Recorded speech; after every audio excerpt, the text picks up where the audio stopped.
The loudest man in the room is often the weakest truth. True strength is silent. It does not need to prove itself.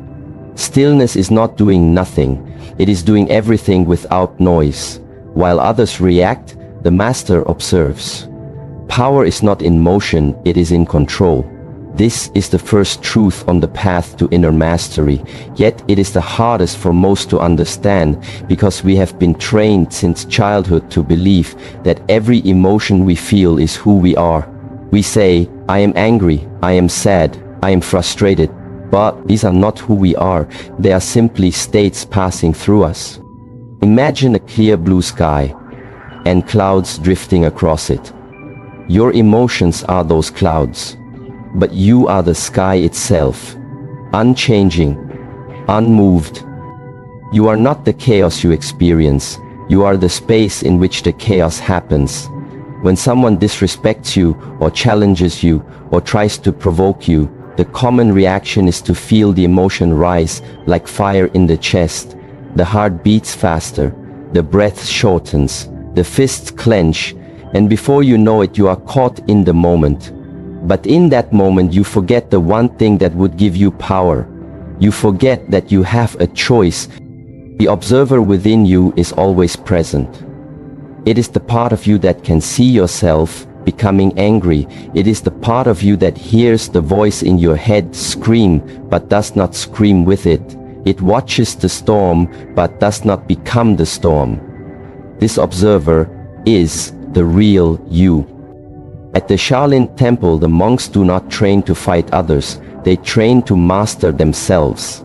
Every strike, every breath, every stillness is a way to discipline the mind, to observe rather than react, to witness the rising of anger and let it go like a leaf floating down a stream. They know that to master life they must master the self, and to master the self they must not identify with the passing emotions, but with the awareness that sees all. When someone tries to insult you or hurt your pride, you must realize that their words are only energy. What gives that energy power is your attachment to it. You believe that their opinion matters. You believe that your identity must defend itself. But the observer does not defend anything. The observer understands that silence is not defeat, it is clarity. Ask yourself, who suffers when you become angry? Who is hurt when you lose control? It is not the person who triggered you. It is you. You carry that fire within you. You burn from the inside out, and in the end you lose your peace, your clarity, your center. When you are the observer, you are no longer dragged around by external forces. You do not dance to the rhythm of someone else's chaos. You choose your own tempo, your own path, and that path is walked with calm, not rage, with understanding, not reactivity. Let go of the need to react in every situation. Let go of the need to be right. Let go of the idea that your emotions define your truth. They are visitors, not residents. Treat them with respect, but do not give them the keys to your home. It takes great strength to sit with your anger and not act on it. It takes discipline to feel disrespected and still choose silence over argument. It takes true power to feel the storm rise and remain unmoved like the mountain. This is not suppression, this is not weakness, it is mastery. It is knowing that you are the awareness behind the emotion, not the emotion itself. You are the sky, not the cloud. And the more you train your mind to observe rather than react, the more you will find that nothing truly bothers you anymore. Because nothing can enter your inner world unless you open the door. And when you live from that awareness, you move differently. You speak with less urgency and more purpose. You listen without needing to respond. You carry peace, not as a concept, but as a state of being. This is why the observer is not affected by chaos, because he does not resist it. He watches, he learns, and he lets go.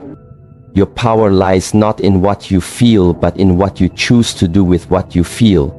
Every time you observe and do not react, you grow stronger, you become more grounded, and no one can shake a man who stands rooted in awareness. So when anger knocks, when insult comes, when emotion rises, remember this: you are not the storm, you are the silent sky, behind it all, watching, breathing, still. Breathe, watch, and remain free. The outside world is not the problem, your attachment is. Many people spend their entire lives trying to control what happens around them. They try to change people, fix circumstances, avoid discomfort, chase security, but no matter how much they rearrange the world, the inner conflict remains, and they wonder why they still feel disturbed, why they still get hurt, why they still get angry. The truth is simple, yet difficult to accept. Nothing outside of you can disturb you unless you are already attached to something within that can be touched. You are not angry because of what they said, you are angry because their words touched a belief you hold. You are not hurt because of what they did, you are hurt because you expected something from them that they didn't deliver. Attachment is invisible, yet it controls you without your awareness. Attachment is the invisible thread that connects your peace to something or someone outside yourself. And when that thing moves, your peace moves with it. At the Shaolin Temple, the monks practice detachment not because they do not care, but because they understand that freedom cannot exist where attachment does. When you are attached to approval, you become a slave to praise. When you are attached to comfort, you become afraid of discomfort. When you are attached to people, you lose yourself. Every time they change, people will come and go. They will agree with you and then disagree. They will love you and then leave you. The weather will shift. The seasons will turn. The world will not stop for your expectations. And if your peace depends on the world meeting your expectations, then you will always be at war with reality. When something bothers you, ask yourself, what am I attached to? What belief is being challenged? What identity is being threatened? Most of the time, you will find that your suffering is not caused by the situation itself, but by the story you are telling yourself about what it means. If someone ignores you and you feel disrespected, it is not the act of being ignored that hurts you. It is your belief that you must always be seen. It is the attachment to being acknowledged that causes the pain, not the silence. If someone succeeds and you feel envy, it is not their success that creates your discomfort. It is your attachment to comparison, your belief that their rise somehow reflects your failure. This is why the Shaolin path is not about controlling the outside, it is about mastering the inside. The moment you release attachment, you become untouchable, not because nothing happens, but because nothing shakes your foundation anymore. Detachment is not a rejection of life, it is a deeper embrace of it. When you stop clinging to how things should be, you begin to see them as they truly are. You become present, not reactive, grounded, not shaken. You stop fighting with what is and start flowing with it. If someone disrespects you and you are not attached to being respected, you will feel no inner resistance. If someone disagrees with you and you are not attached to being right, you will feel no need to argue. If someone leaves and you are not attached to them staying, you will remain whole because your sense of self was never built on their presence.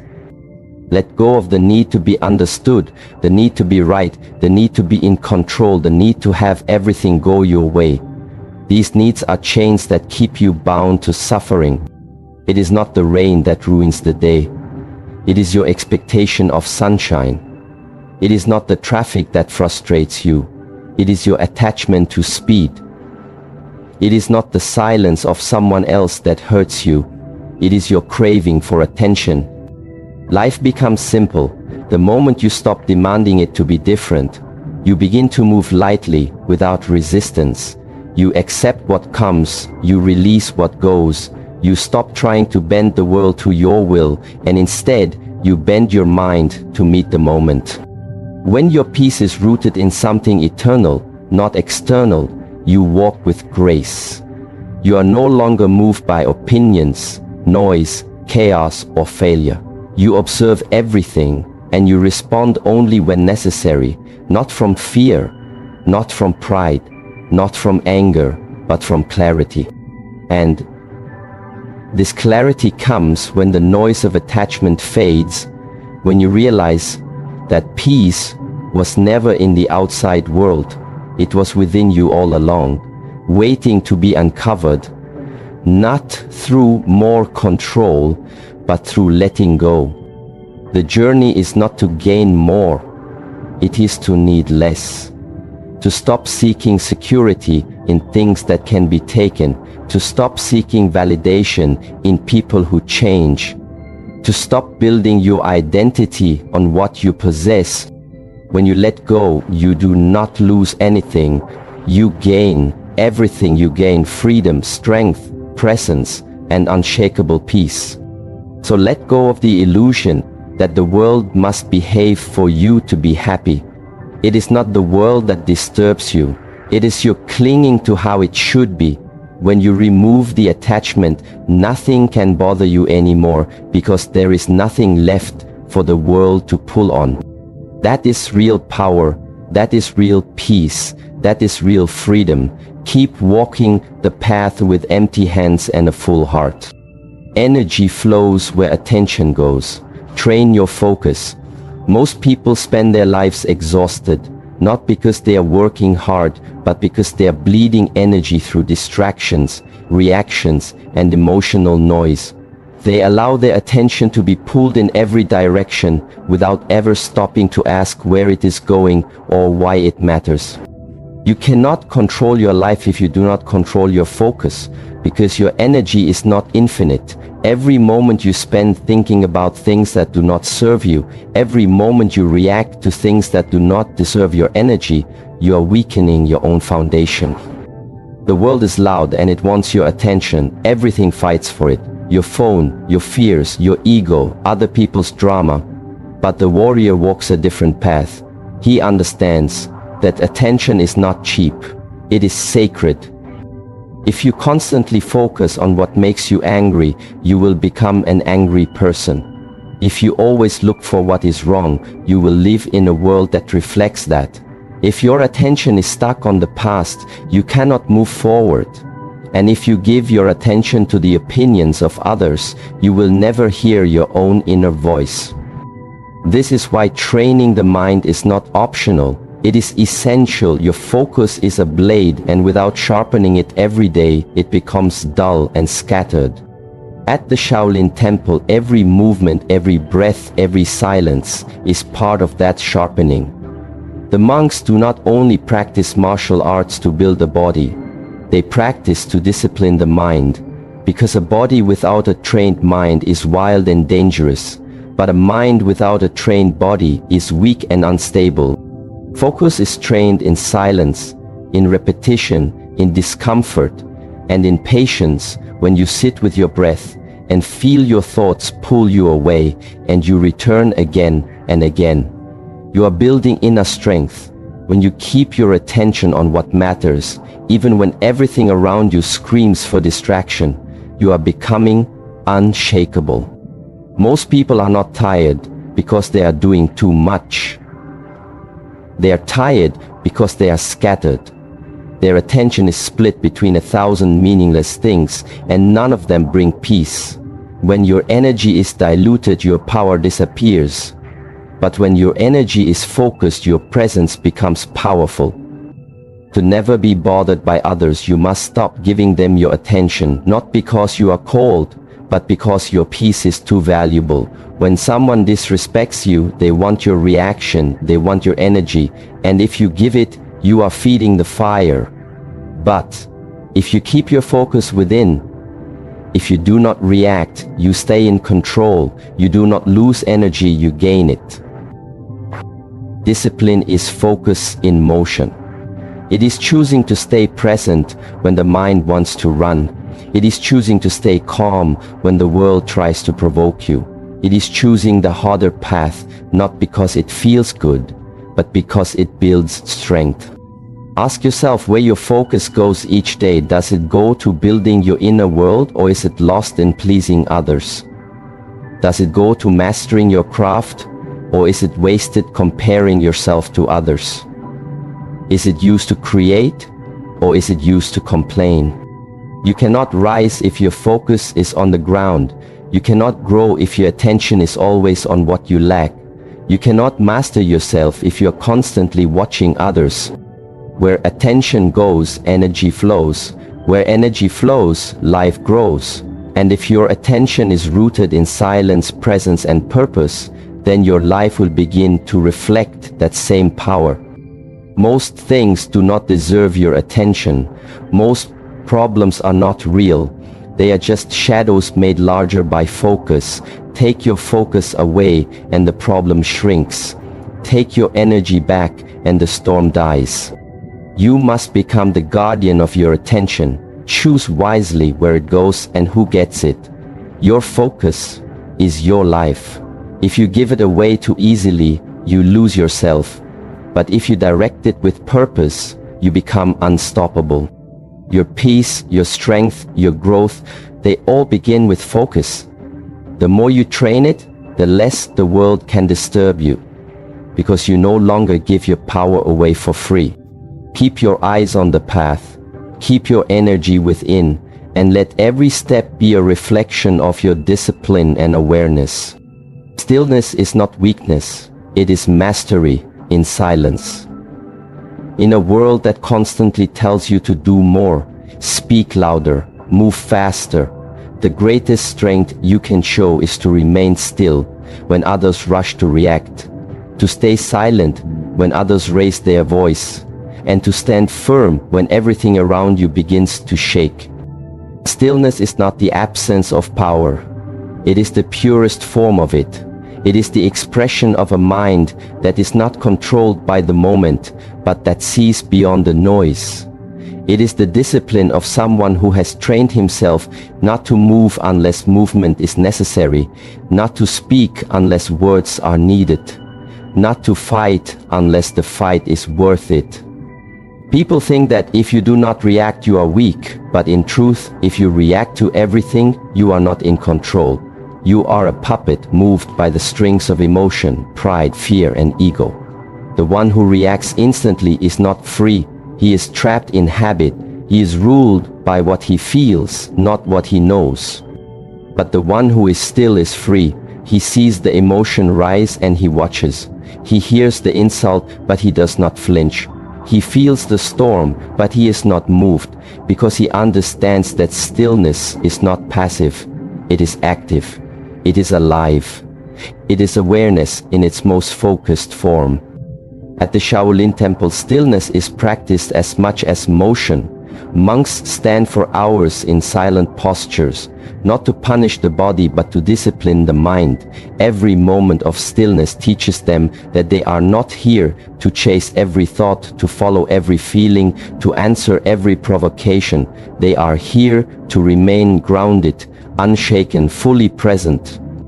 True stillness comes when you have nothing to prove, when you no longer seek to be seen or heard, when you no longer need validation or victory. It comes when your identity is no longer tied to how people treat you or what they think of you. It comes when you realize that silence is not weakness, it is wisdom. In stillness there is clarity. You see what others miss because they are busy reacting. You hear what others ignore because they are speaking too loudly. You find solutions not because you fight harder, but because you wait longer. And in that waiting, the truth reveals itself. Do not mistake noise for power. Do not confuse aggression with strength. The one who must always speak, defend, argue, fight is often the weakest because his mind cannot handle silence. His heart cannot sit with discomfort. His ego cannot remain unseen. But the one who is truly strong does not need to respond to everything. He does not need to win every battle. because he knows most battles are distractions. They are invitations to leave your peace, to waste your energy. And if you accept them, you trade your stillness for temporary pride. When someone challenges you and you remain still, you win. Not because you beat them, but because you beat yourself. The reactive self, the proud self, the insecure self.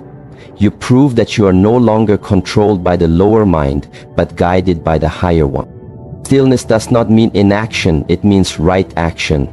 It means responding, not reacting. It means acting from awareness, not emotion. It means waiting for the right moment, and when that moment comes, moving with precision, power, and purpose. To be still is to be watchful. To be still is to be calm while others panic. To be still is to listen before speaking, to think before moving, and to be unmoved when